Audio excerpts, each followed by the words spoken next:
for this afternoon, Ms. Susie Entrada Abrera and Mr. Paulo Abrera.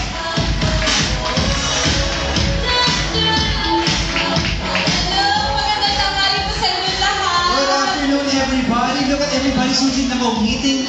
Isang sayo lang ni Jollibee, ang saya-saya na ng mga tao, di ba? Masaya ba kayo ngayon? Ay, ang hina. Isa pa, masaya kayo ngayon? Naku, tama-tama yan. Dahil napakasaya ng event natin ngayong tanghali. Tinatawag natin itong Millions of Hugs Share. By the way, ako po si Susie Entrada Abrera. Ano naman si Paulo Abrera. Good afternoon to everybody. Baka magkamag-anak tayo, ah. Okay. Welcome po sa inyong lahat. We are celebrating a wonderful event this afternoon. Susie, I am so very excited about today's event, and I'm sure everybody else is here, right? Oh, palakpakan ako, excited talaga kayo.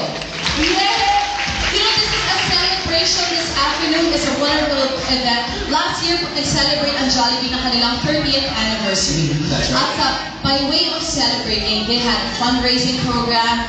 They had the sales of the Hug and Share dolls, and with that they were able to raise 18 million pesos. Imagine that, 18 million pesos. So many people are willing to share talaga the gifts that they have with the people who are a little less fortunate than us, alright? So today, patuloy pa rin ang gift giving na yan, alright? This project is made possible thanks to Jollibee, the Jollibee Franchises Association, and the Jollibee Foundation.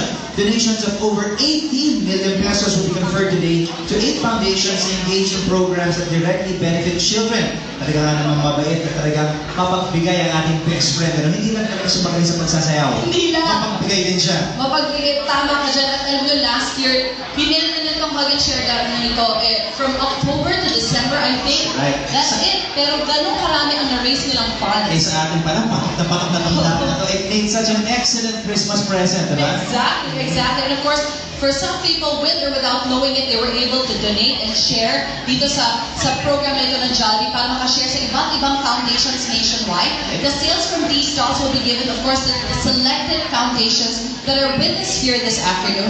This special project was also part of Jollibee's 14th Maagang Pasko last year, which to date is the longest running toy and book drive. Oo, nandun tayo. Ang saya-saya nun. Yes. Alright, okay. Now this event just shows that Jollibee wants to be, or rather wants all his best friends to be really happy. So let's all say thank you, Jollibee. Sa palakpakan naman dyan. Thank you, Jollibee! Thank you, Jollibee! Maraming salamat.